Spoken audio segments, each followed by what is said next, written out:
4 billion years ago, on a planet you would not recognize, something impossible happened.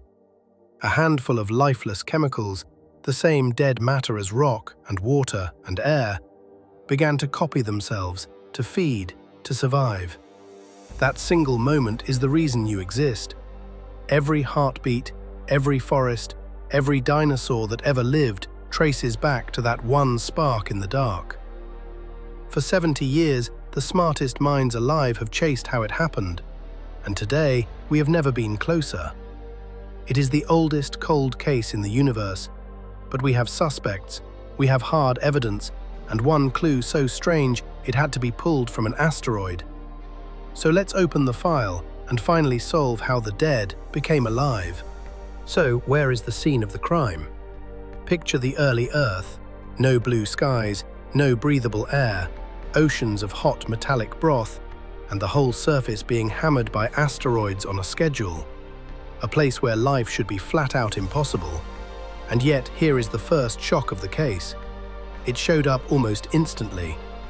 In 2024, scientists traced the ancestor of every living thing on Earth, a single microbe we call LUCA, back roughly 4.2 billion years, nearly the moment the planet had cooled.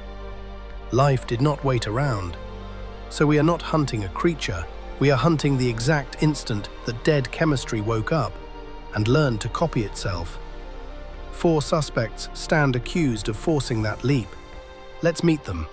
Suspect number 1 is the famous one, the primordial soup. The idea is seductively simple. The young oceans, charged by lightning and volcanic heat, slowly cooked raw chemicals into the building blocks of life. And in 1953, 2 scientists put it on trial. Stanley Miller and Harold Urey sealed a mix of gases meant to mimic the early air inside a glass loop, ran electric sparks through it to stand in for lightning, and waited. Within days, the water turned brown, and when they analyzed it, they found amino acids, the actual building blocks of every protein in your body, created from nothing but gas and a spark. For a moment, it looked like they had cracked the entire case in a jar. But the case has a twist. We later learned the early Earth atmosphere probably wasn't the mixture they used, so the experiment's headline assumption cracked. And there is a deeper problem no soup has ever solved. Making the ingredients is not the same as building the meal. A pile of bricks, left on its own, has never once become a house. Suspect 1 had motive and opportunity, but not the whole story, which drags our investigation down to the bottom of the ocean. Suspect number 2 hides where sunlight has never reached, on the floor of the deep sea. In the year 2000, explorers found a place in the middle of the Atlantic they named the Lost City. A ghostly field of pale mineral towers, some as tall as a 20-story building, quietly venting warm, alkaline water for tens of thousands of years. And these chimneys offer the one thing the soup could never supply, a constant built-in source of energy. Their walls are riddled with microscopic pores, and across every pore runs a natural electrical gradient. Here is the part that should raise the hair on your neck. That exact trick, energy stored as a gradient across a membrane, is how every single cell in your body powers itself right now, this second, as you watch this. It is as if life never actually invented its power supply, it simply moved out of the vents and took the wiring with it. Many scientists believe this is where the first metabolism flickered to life, but it slams into the same wall as the soup. A brilliant chemical engine is still a long way from something that can copy itself. And copying is exactly where Suspect 3 walks in. Suspect number 3 cracks the riddle that breaks every origin story. Which came first? Because life today runs on a trap. Your DNA holds the instructions, but you need proteins to read those instructions, and you cannot build the proteins without first reading the instructions. DNA needs proteins, proteins need DNA, so which one appeared first, on a planet that had neither? It is the chicken and the egg written into your cells. The answer may be a third molecule that quietly does both jobs at once. RNA. It can carry information like DNA, and it can trigger chemical reactions like a protein, one molecule wearing both hats. And this is not just a clever idea, because it left a fingerprint. Deep inside every cell in your body sits the ribosome, the machine that builds all your proteins. And its beating heart is not protein at all. It is RNA, still running that exact job inside you today. A living molecular fossil from a world that ran on RNA. If the first life was simply a strand of RNA that learned to copy itself, then the chicken and egg problem doesn't get solved. It just disappears. This is the moment dead chemistry first learned to repeat itself. But there is one suspect left, and it isn't even from this planet. Suspect number 4 hits closest to home for this channel because it doesn't come from home at all. The question is simple and unsettling. What if the ingredients were delivered? For decades, that sounded like science fiction until the evidence quite literally started falling out of the sky. In 1969, a meteorite broke apart over Murchison, Australia, and inside it, scientists found amino acids that had formed out in space. Then spacecraft began detecting organic molecules riding on comets. And in 2025 came the discovery that reopens the whole case. NASA carefully cracked open a sealed sample scooped from the asteroid Bennu, a rock older than the Earth itself. And inside that pinch of dust, they found 14 of the 20 amino acids life uses to build proteins, along with the chemical letters that spell out DNA. Now let me be clear about what that is and what it isn't. It is not life, but it is life's raw parts, forming naturally in deep space and raining down on the newborn planet by the ton. So the kitchen may have been Earth, but some of the groceries came from the stars. Which leaves us standing in front of the board with 4 suspects and a decision to make. So who did it? Was it the lightning in the soup, the energy in the vents, the copy machine of RNA, or the delivery from space?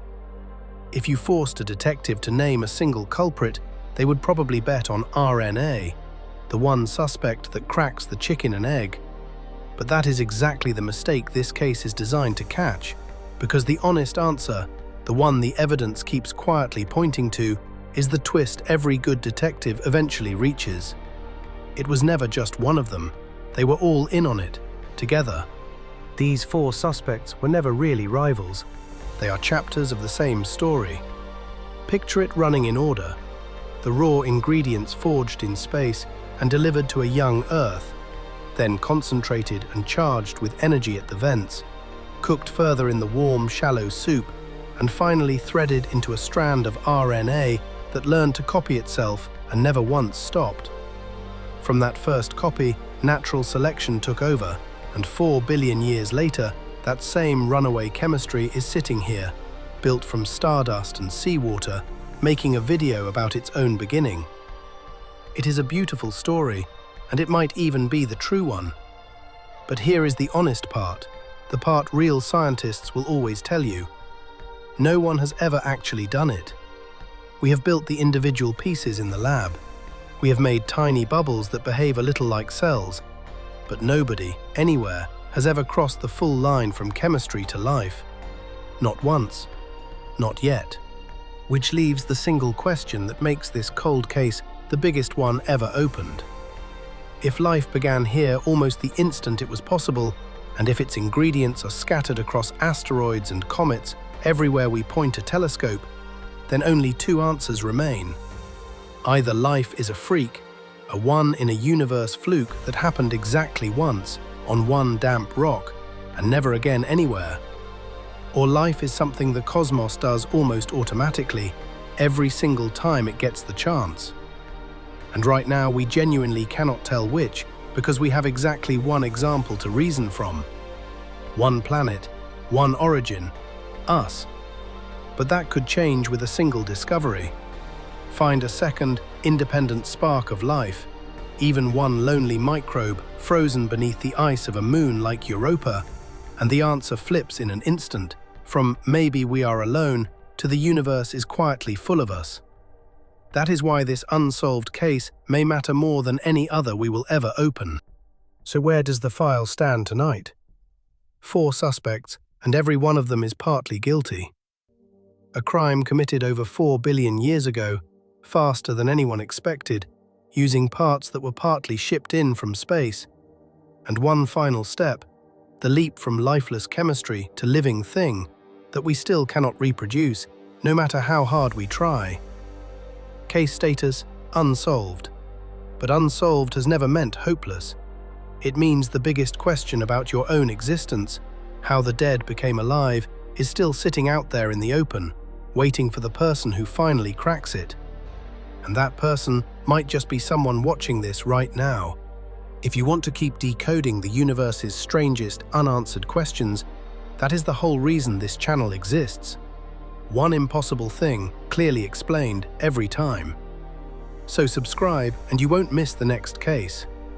And the next one is a big one, because I'm going to show you who inherited this planet after its greatest catastrophe. The day the dinosaurs died, minute by minute, from the instant the asteroid struck.